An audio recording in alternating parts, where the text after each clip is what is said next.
obviously there's a little bit I can share, and then there's so much more I can share with the docs instead of with the patients. So Right. yeah.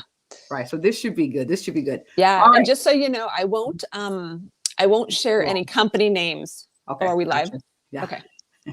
All right. No worries. And I understand also with the FDA regulation that that's something that we had to be clear about. So we'll do that Yeah. too. Awesome. Um, all right. Good morning, everyone. Happy Wednesday. This is the voice and the face of Dr. Tolu Olabinto. I'm the CEO and co-founder of Living Spring Family Medical Center here in the blazingly amazing city of Mansfield, Texas, where we help our patients live long and well because we believe the quality of life is just as important as the quantity of life. I am very excited about today's topic. I know I say that a lot, but I'm particularly excited about today's topic because we're talking about other non-medication based ways to help improve our quality of life. And the topic today is Doc, I love essential oils. Any tips on how to use them? And I have with me the one and only Dr. Ann Huntington, who is gracious enough to have us do a live with her at 6:30 a.m. her time. How are you doing, Doc? Good morning, and thank you for coming. Good morning. Thank you for having me. It is early, but I'm happy to be here. Awesome, awesome, awesome. So for those who are watching, hashtag live, hashtag replay, could you kindly introduce yourself? Who are you and what do you do? Absolutely. So I'm an internal medicine physician and currently practicing in hospital medicine, which means I take care of most of the folks in the hospital. So we see lots of folks who are really sick. And I've done this for more than a decade, had great training. I've done a lot of other things in the healthcare system to kind of enhance my ability to take care of patients. That includes quality care, and it includes leadership. I led a large team during the pandemic, and that was crazy. And I've done a lot of other things. So that has been fun. But one of my passions is integrative medicine. And many of you may know that pills and surgery isn't going to fix everything, right? We really need a healthy lifestyle. And I love that Dr. Tolu talked about really, non-medication ways to enhance our quality of life, not just our quantity. And that's something I'm really passionate about. So one of those is essential oils, and we can get into that. But I have arrived to an expertise in essential oils, and I'm kind of nerdy about this because I love the science and I love the research, and I love teaching people about this. Awesome, awesome, awesome. So she's also the founder and CEO of Give More Naturally, and that's the special expertise she talks about in the field of essential oils. I do want to clarify and emphasize this real quick that essential oils are great, but they're not FDA approved to treat, cure, diagnose, or prevent disease. So what Dr. Huntington we're talking about with myself today should not be taken as medical advice and does not constitute a physician-patient relationship. But one of the things I love about this conversation is that we're not afraid to talk about other things that can naturally improve quality of life. No, it's not FDA approved, but we do see some data that this actually helps people feel better. So it's worth the discussion. Absolutely. All right. So my next question is this: Why do you do what you do? It's a great question. How did I get into this? Yeah. So in my outpatient practice, when I was a clinic doc years ago, I really, as I said, found that all of the tools that I learned in medical school and in my training did many amazing things, and we saved many lives. But there were some ways that I wanted to help people, sometimes with less side effects, and sometimes in other more innovative ways that I wasn't able to. I didn't have all the tools. And so I started looking into lifestyle medicine. So, healthy sleep, healthy nutrition, exercise, all of those things. And then my patients would always come to me and they would say, "Hey, doc, can I take this supplement? Can I take this?" They would have a whole list of supplements they were taking. And I didn't have any training on that. I didn't know anything about that. And I felt at a loss to know how to counsel them. So I started doing a lot of learning. And around that time, I just had an experience where my kids were sick. They had a little cough, some congestion. I knew it wasn't a big deal. I knew they would get over it. But I knew it could be a rough few days. And so for those that may have heard this story, I apologize for that. But I think this is really important because it is my, first experience with these. So I reached out to a friend for whatever reason, reached out to a neighbor and asked her, can essential oils help with this? I didn't know. I had no clue. I had no predisposed, premonition or anything. And she sent me home with excuse me, what's called a diffuser, which is kind of a little water reservoir that can vaporize these in the air. And she sent me home with a few little bottles of different essential oils and taught me how to use it. So I went home, kind of checked it out on myself. And then as my kids were going to bed, some were in the same room. I turned it on, put a few drops of each oil in, and kind of hung out in the hallway to see what would happen. I didn't know. I didn't expect anything.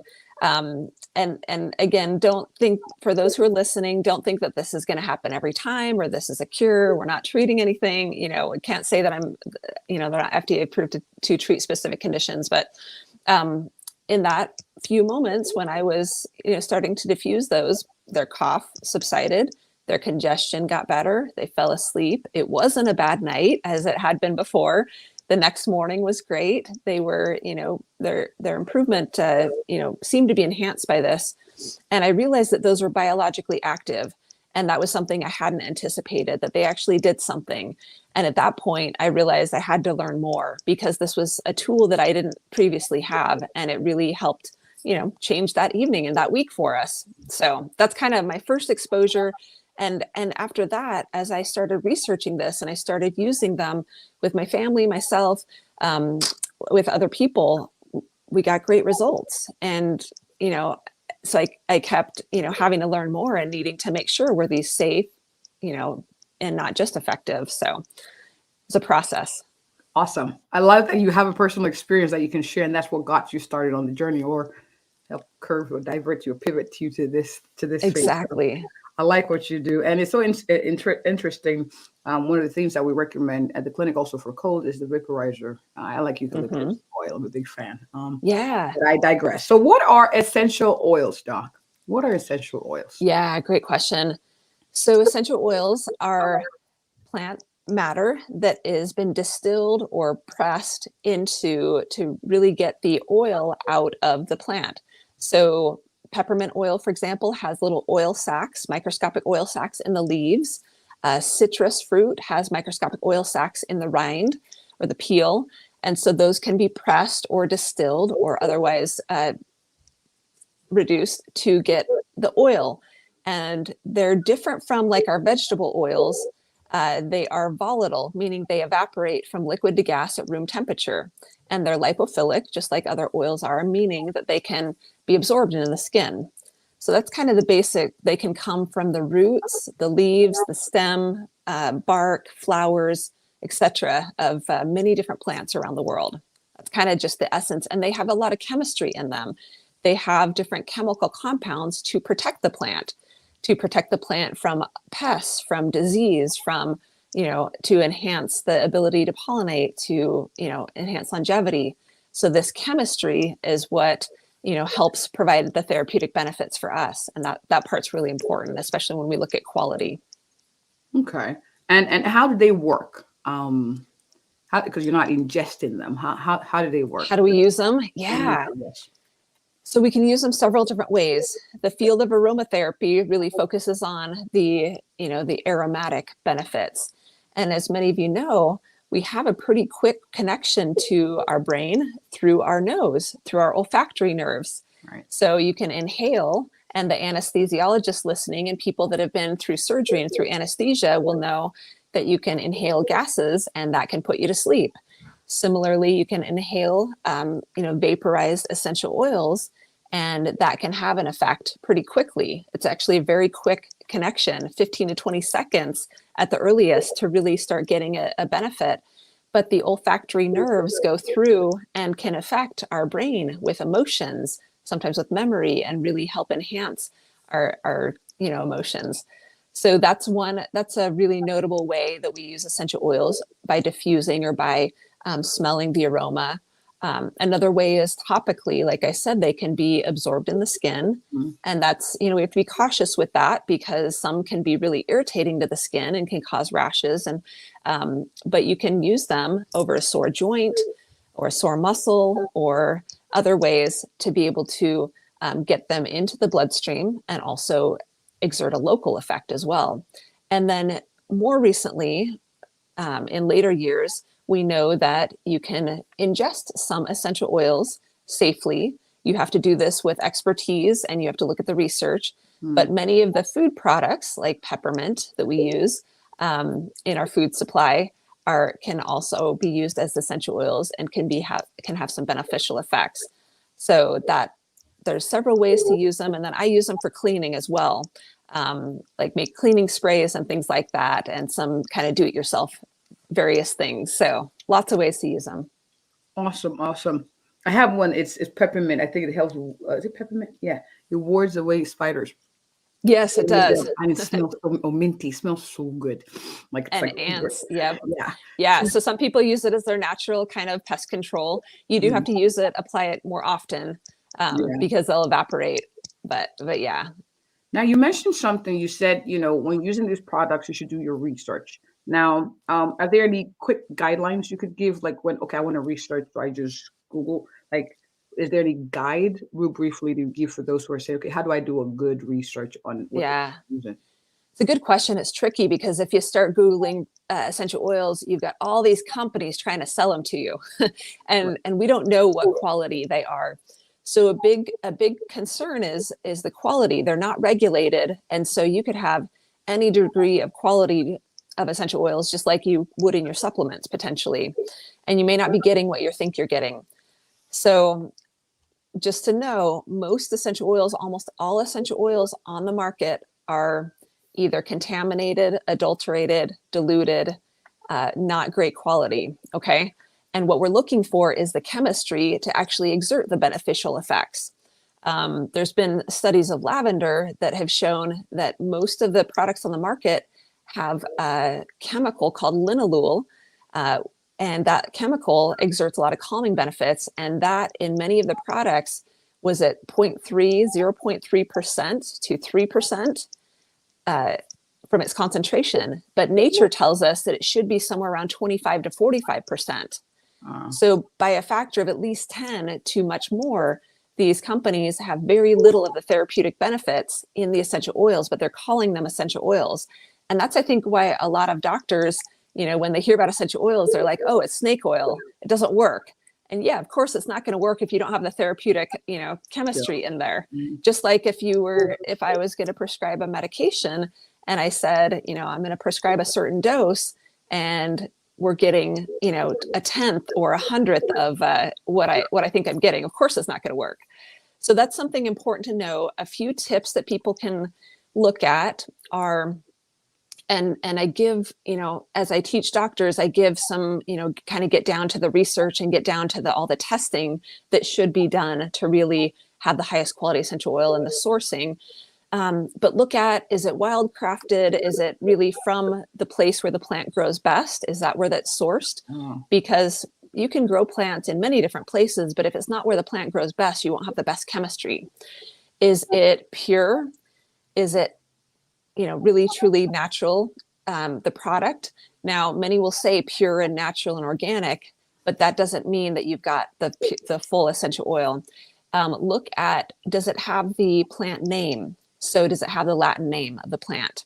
Does it tell you what part of the plant is being used? For example, cinnamon, if you use cinnamon bark, you get much better therapeutic benefits than if you use cinnamon leaf. But cinnamon leaf is way less expensive. And so that if it doesn't say cinnamon bark, it may just be cinnamon leaf and you're going to get a different therapeutic benefit. Now, cinnamon is very spicy oil, so don't start with that one, but I'm just giving an example of what you should look for. And then essential oils should always be stored in kind of amber glass bottles. They can degrade plastic, so they shouldn't be stored in plastic. And heat and light and air can oxidize them and can reduce the quality. So we typically say, look for ones that are stored in amber glass bottles. And then look for ones that have testing. And one of the easy tests to look for is called GCMS, or gas chromatography, mass spectrometry, And that at a minimum should be tested to make sure that they have the chemistry in there. Now, that doesn't fully detect all of the contamination, adulteration, but that's kind of at a minimum. So those are some tips you can start with as you're looking for high quality essential oils. And there's much more, but that's a good start. Yeah, I need to sign up for your class. I missed the last one. Yeah. There's a lot to study and to know, so we can also inform our patients, our clients, on how to use them safely and effectively, Yeah. as well. Now, I have someone who's watching. Hi, Dr. Mitra, who has this question. She said, Hello. "So, how do we know that a particular brand of essential oil from a known company has the proper concentration?" You alluded to it before, but could you touch on it again? Yeah, it's a great question.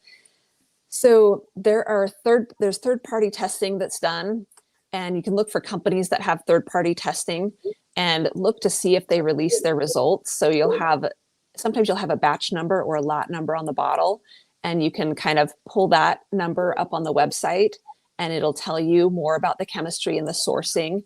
So those are a couple of the best ways to look for that. And then look to see what kind of research the company is doing, and look to see what kind of science they're publishing. And do they have physicians that are guiding their decisions, kind of a medical advisory board, things like that. So those are some easy ways that people can look for. There's much more testing that should be done to make sure, but third party testing is key as well. Third party testing. Mm-hmm. All right. My next question is, what are benefits of essential oils? We talked about the cleaning. We talked about aromatherapy. Are there any other? You can give 2 or 3 examples that you suggest if someone, Yeah. you know what, I want to try something. Yeah, exactly. So just so people know, there are over 20,000 research studies on essential oils. Okay. And, lemon alone has more than 1,500, and it has probably 100 clinical trials at this point. And so for people that are listening, not all of the research is the same, right? Some of the research may be done in a petri dish in a lab. The highest quality research ideally is, human clinical trials, and there's certain designs that make them more robust. And those are harder to do and very expensive. So we can't say that research done in a lab means that it's been done in humans and that it works for all these conditions. So that's what people sometimes get confused on with essential oils when certain salespeople are teaching and educating. That can be very confusing to people, and it can lead to people thinking, oh, it can work for my chest pain. And no, I would not. If you have a medical emergency, you get it checked out immediately. But there are a lot of mental health benefits, I would say, that essential oils can have, and that's well researched. That's, I think, an area where these shine a lot, where we can have really a lot of benefit when we're having some anxious feelings, when we're having trouble sleeping, when we're feeling a little down. There are a lot of benefits and a lot of variety in how to use essential oils for that. There's a lot of benefit in kind of the musculoskeletal realm for achy joints and sore muscles, tight muscles, and a lot of ways that people use these topically. There's some benefit in the gastrointestinal realm when people have some gas and bloating and upset bowels. There's some good benefit there. There's so many. Certainly, I kind of teach people the basics initially on how to get, kind of easy results. And then when people have used these for a really long time, they're able to tackle even more difficult issues with these. But those are some of the basics to get started with that I often tell people, because they're easy to kind of see more immediate results, and they're fun to kind of play around with and see what works for your body chemistry, which may be different from somebody else's. But something I tell people is I have them start low and go slow. So you never know how your body's going to respond to something new. And you want to make sure that when you do use something, that you know how to use it properly. And I talk about that extensively when I teach physicians on how to kind of, start an appropriate dosing and dilution and all of those things, just based on, the guidelines that are out there. And so you kind of start slow. You can work your way up. You can always increase the dose a little bit. You can increase the frequency, because these can evaporate very quickly. And so sometimes you just need to use it a few times to get to more of a steady state, we would say. Awesome. I'm going to have to rewatch this. It's a lot of gems you're dropping here. Now, as generally speaking, are there certain people who you would say maybe essential oils are not for you? Are there a class of people that you say that to? It's a great question. I delve into this specifically as I teach physicians, because we take care of a lot of folks who have a lot of medical conditions and a lot of medicines and a lot of illness. I would say always, if you've got medical conditions, you're on medication, you always got to talk with your doc. Absolutely, and talk about this together. And they may need a little education because not all docs are trained in this, but send them to me.